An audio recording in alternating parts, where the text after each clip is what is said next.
All right. Hey, welcome back to the Closing Room AZ. I'm Jesse Moreno, realtor, investor, and coach. We are now in part 4 of the series with Stacy, Neal from Granite Bank. If you haven't seen part 1 through 3, you got to go back and catch up. A lot of great information. There's tons of valuable information for you guys to listen to. Those episodes are for buyers, they're for sellers, they're for agents. So you guys need to go ahead and get plugged in. Check it out. Today's topic is one that's very close to my heart because I live in it as a realtor, right? So I've been doing this for 30 years, you guys, and we're going to talk about the lender and realtor relationship, what makes it work, and we're going to break it down and why communication is also on these transactions can make the difference between a clean close and a complete disaster in a transaction. And I've been down that road as well. So we're going to talk about that. Let's see here. I think we are ready to go there. All right. Awesome. All right. So, Stacy, welcome back to the Closing Room AZ. Thank you so much. And happy to be here. She is the branch manager and senior mortgage advisor for Granite Bank. Yeah. Welcome. Out in the East Valley. Thanks for having me. All right. So, we are going to talk about lender relationships here. I think that's going to be one of my first ones is what do lenders wish realtors knew? That our job is so hard. The guidelines are constantly changing. Okay. No borrower is the same. It's an onion. You start peeling back those layers, and there's stuff that happens in a transaction that we can't always control. But what we will promise you, the good lenders anyways, is that if something comes up that we are out of our control, is that we will communicate directly and we will have a solution. Yeah. And that is what a quality lender will provide for you as an agent is not only commission insurance that you will close that transaction for yourself, your realtor, and the home buyer, but also that we are solution-based. We always have a plan B, C, and D. Yeah, absolutely. You know, and I think communication is key, right? I mean, it's important that the realtor is having an open dialogue conversation with the lender and not to assume things are okay or just leave it in the hands of the lender. You got to be proactive. Yes. At least I tell you for myself, that's how I am. I'm very proactive with my lenders. I need to know what's going on through everything through that process.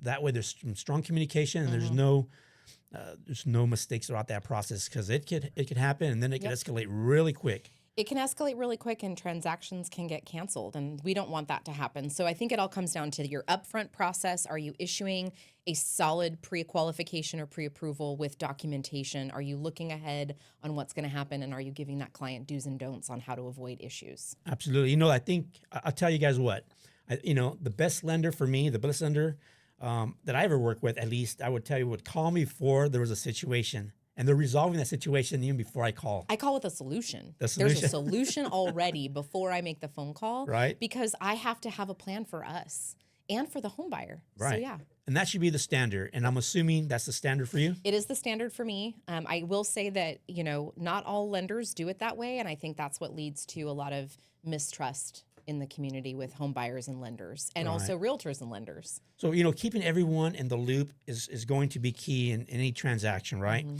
Communication is everything in real estate, you guys. 3 days before closing is not a time to surprise anyone. Yeah, right? No, not for anybody. Right, right. So nobody likes that. So let me ask you this. Walk us through how your team keeps the realtor, so like myself, right, and the buyers in the loop throughout that process. Well, here in Arizona, we have a form called the Loan Status Update. That is the bare minimum communication tool that we use. Okay. So every week we send out a loan status update to all parties involved, including the home buyer. But in addition to that, I am texting, I am calling, I am reaching out. I have a group text with the agent, the home buyer. I have a text with just the client. So we are constantly communicating with that client so they know exactly what's going to happen and hoping for that clear to close or that final approval at least a week before closing. Yeah, absolutely. Yeah. I'm glad you're saying that because that's how I operate. Yep. I think that's how most realtors should operate as well. Yeah. Right. But if they don't have a good lender, it's hard to operate that way. A lot of times you're reacting instead of being proactive. No, absolutely. Sometimes it feels like as a realtor, I'm the middleman in a transaction. I've worked with lenders where they treat you that way sometimes, right? Yeah. They're like, Can you tell the client? Yeah. The bad news. Yeah. Well, I don't mind giving the bad news, but it's sure. great when the lender is proactive and gets involved and helps out throughout that process because it makes the buyer or any, besides the realtor, it it showed that there's a partnership, there's a relationship, and both parties are working to streamline that transaction, make it better, make it easier to close. And that to me speaks volumes, right? Absolutely. And not just the buyer's agent, the listing agent too. Yeah, I think absolutely. a lot of times they get forgotten. So I like to reach out to them and give them updates too. Yeah. Yeah. All right.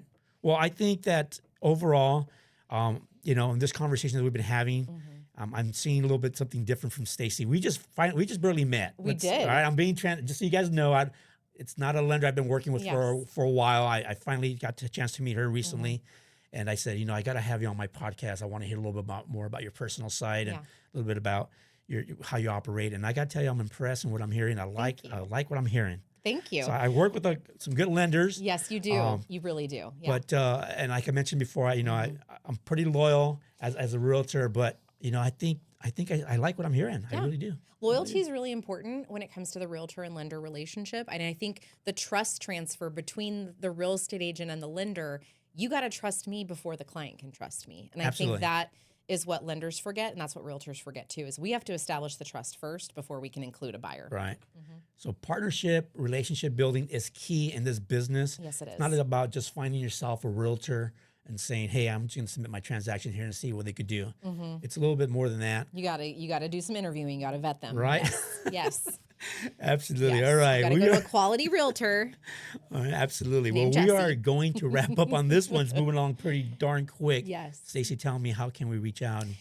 So they can find me on Instagram, Stacy Neal Mortgage, Facebook, Stacy Neal, the Neal Team, at Granite Bank. You can follow Granite Bank on their Facebook page. Stacy.neal@granitebank.com is my email if you want to schedule a buyer consult or an appointment, or 602-451-2473. That's my cell. You can get me there anytime. All right. Easy enough. Well, this was real, honest conversation all about making great lending, realtor relationships. So I appreciate you sharing that. I hope the agents that are watching this as well took some notes from this, because the lender you choose to refer your clients to is going to be a straight reflection to you. So you make sure you do that. 100%. Okay. Well, part 5 is going to be coming up. It's all about rapid fire questions. Let's do it. I like that one because it puts you on the spot a little bit. I love it. So we're going to see what comes up with that. These are going to be quick answers, real talk. Then Stacy's going to give us hopefully one thing that she can leave with everyone on this podcast that you guys can take away. A piece of advice, obviously. So don't miss it. Stick around. Don't miss part 5. Subscribe. Drop a comment.